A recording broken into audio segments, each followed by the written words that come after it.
Olá pessoal, tudo bom com vocês? Dando continuidade ao nosso breve resumo para o Enem de 2023, vamos hoje de Idade Antiga, parte 3. Lembrando que você encontra essas aulas completinhas no canal do professor Fabião no YouTube. Beleza? Corre lá. Começando então, tradicionalmente, a gente divide a história da Roma Antiga em 3 períodos. A fase da monarquia, a fase republicana e a fase imperial. Sobre a fundação de Roma. Roma foi fundada no ano de 753 a.C. E existe a versão mitológica sobre a fundação da cidade, que é a história de Rômulo e Remo.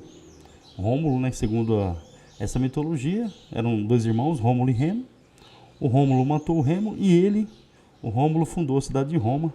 Lembrando que os 2 irmãos seriam descendentes do deus Marte, que é o deus da guerra romano, o que era comum no período. Você criava uma explicação mitológica para a fundação da cidade. Mas na realidade, Roma foi fundada pelos latinos, povos ali italiotas que viviam na parte central da Península Itálica. Bom, na política romana, então inicialmente a gente tem uma monarquia, a organização social era muito parecida com a da Grécia Antiga, famílias gentílicas, clãs, que tinham uma comunidade solidária, a terra era dividida, a produção também era dividida. Mas com o passar do tempo, a sociedade ela foi se dividindo, criando a estrutura social de Roma, a pirâmide social. Então atenção, porque isso cai bastante. A sociedade romana era dividida em estratos, em classes, e no topo da pirâmide estão os patrícios, a camada intermediária, os clientes, que prestavam serviço aos patrícios. Lembrando, quanto mais clientes uma família patrícia possuía, mais importante, mais poderosa ela era. A massa da população romana, que são os plebeus, e na base da pirâmide social, os escravizados em Roma. Sobre os plebeus, eles faziam parte do exército romano, eles eram responsáveis por boa parte da produção em Roma, pelo menos nessas fases, mas eles não tinham direitos políticos. Faziam parte do exército, pagavam impostos, mas os plebeus eles não participavam das decisões políticas, essas ficavam restritas aos patrícios, perdão. Os escravizados. Como que alguém virava escravo em Roma? A escravidão por Roma ela poderia acontecer de 2 formas. Ou por dívida, ou principalmente por conflitos, por guerras. Então quem era prisioneiro de guerra se tornava escravo em Roma. Lembrando que o escravo em Roma, o escravizado, ele era tratado como um objeto.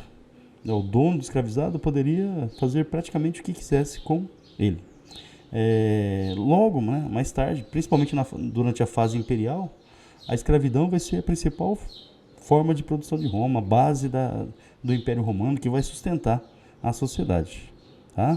Outra coisa importante, nessa fase, na Idade Antiga, a cor da pele não importa para a escravidão. Tá? O que vai determinar se você vai ser escravo ou não é por dívida ou se você é prisioneiro de guerra. Durante a República, os plebeus começaram a perceber a importância que tinham na sociedade romana. Principalmente porque eles faziam parte do exército, da proteção de Roma. E os plebeus começaram a se revoltar para exigir direitos, maior participação política. E como que eles agiram? Eles abandonaram a cidade, foram lá para uma região conhecida como Monte Sagrado, e ali ficaram esperando até que os patrícios cedessem alguns direitos aos plebeus. Bom, então atenção, o que os plebeus conseguiram? Os plebeus conseguiram, por exemplo, a criação de um cargo novo em Roma, o tribuno da plebe, que seria um representante plebeu dentro do Senado. Lembrando que o Senado é a principal instituição política de Roma, da Roma Antiga. Outra conquista dos plebeus foi a Lei das 12 Tábuas, um código de leis escritas para Roma, então permitindo que os plebeus conhecessem os seus direitos com base em um documento escrito. Eles também conseguiram que um dos cônsules, que comandava o exército em Roma, fosse plebeu. Conseguiram a autorização do casamento entre patrícios e plebeus, o que era proibido na sociedade romana. Conseguiram a criação de uma assembleia dos plebeus, o chamado plebiscito. Então os plebeus em Roma, eles mostraram como a mobilização popular, exigindo direitos, pode fazer com que as elites, no caso os patrícios, sejam forçados a conceder esses direitos para as classes mais baixas da sociedade. Ok? Dois personagens importantes se destacaram nesse período, os chamados irmãos Graco. Caio Tibério Graco, eles foram eleitos tribunos da plebe, ou seja, representavam os plebeus, e eles tinham como propostas, por exemplo, reforma agrária. e o controle de preços de alimentos também. Os dois irmãos acabaram mortos, né, por representantes ali dos patrícios por defenderem essas pautas sociais durante a República Romana. Ainda durante a República, os romanos tiveram talvez o seu principal conflito contra uma cidade fenícia chamada Cartago, tá? As chamadas Guerras Púnicas. Guerras, portanto, entre Roma e a cidade-estado de Cartago, que ficava ali no norte da África. Qual que era o grande interesse de Roma? Atenção agora. Roma queria controlar o comércio pelo mar Mediterrâneo. E o principal obstáculo era justamente a cidade de Cartago. As guerras púnicas, portanto, entre Roma e Cartago, vencidas pelos romanos. Mas os cartagineses chegaram até a ameaçar o controle romano sobre o mar Mediterrâneo. A vitória dos romanos sobre Cartago consolidou o controle sobre o comércio no mar Mediterrâneo, que era o grande interesse aí dos romanos. A fase imperial ela começa com a ascensão do general Otávio Augusto. Ele vai assumir o poder em Roma no ano de 27 a.C., encerrando a fase republicana e dando início à fase imperial. A fase imperial é marcada pela maior extensão territorial do império. Essa fase inicial do império ela foi marcada por grande crescimento econômico, expansão territorial que trouxe muitos escravos, muitas riquezas para Roma. Então, a chegada de novos escravizados, de riquezas, de tesouros que eram conquistados nas novas terras, na expansão territorial, garantiu grande riqueza aos romanos. Tá? Mas essa riqueza ela vai acabar se concentrando principalmente na mão dos patrícios.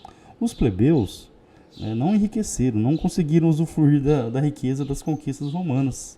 Então, a desigualdade social ela continuou muito grande. Existia risco, um temor da sociedade romana, dos governantes, que a população se revoltasse. Então, algumas estratégias foram utilizadas para evitar revoltas. Talvez a mais famosa delas, a política do pão e circo. Atenção, pessoal, porque essa cai bastante. O que foi a política do pão e circo? O nome diz: distribui comida e distração. Distribui alimentos e dá diversão. Os plebeus ficavam lá distraídos com os jogos nas arenas, no Coliseu, as lutas de gladiadores, o governo distribuindo alimentos. Isso fazia com que a população esquecesse dos seus problemas. Durante a fase imperial, também ocorreu o período conhecido como Paz Romana, ou Pax Romana. Um período de paz, tranquilidade, de riquezas, de ostentação, de luxo para a sociedade romana, pelo menos para os patrícios, Então, foi um período de certa tranquilidade. As guerras de expansão pararam, os conflitos diminuíram muito e os romanos começaram a aproveitar das riquezas que foram anexadas aí durante as guerras de conquista.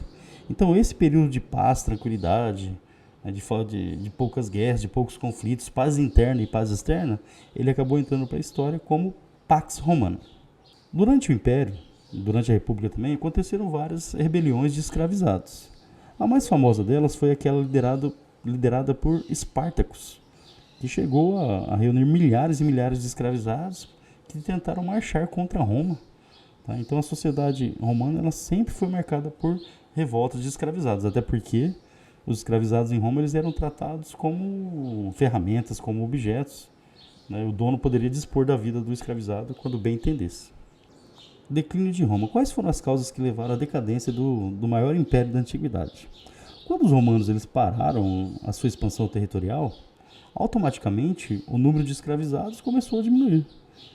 Porque a principal fonte de escravizados era justamente as guerras de conquista. E com o fim das guerras, da expansão territorial, esse número caiu, diminuindo a produção, que teve consequência na diminuição do comércio, na diminuição da arrecadação de impostos. O território era gigantesco, então era muito caro manter as forças para proteger as fronteiras. Então, foi um processo, uma reação em cadeia que acabou levando ao declínio de Roma. O Império Romano enfraquecido, ele começou a ser invadido pelos povos que os romanos chamavam de bárbaros. Atenção aqui, bárbaro era um termo utilizado tanto pelos gregos quanto pelos romanos para se referir aos estrangeiros, aqueles que não compartilhavam da mesma cultura romana ou grega. Eram tratados como selvagens, como inferiores. Esses povos, com o enfraquecimento de Roma, começaram a invadir o território, Houve uma tentativa de divisão do território, entre o Império Romano do Ocidente e do Oriente, mas o Império Romano do Ocidente não resistiu às invasões e acabou caindo no ano de 476 depois de Cristo.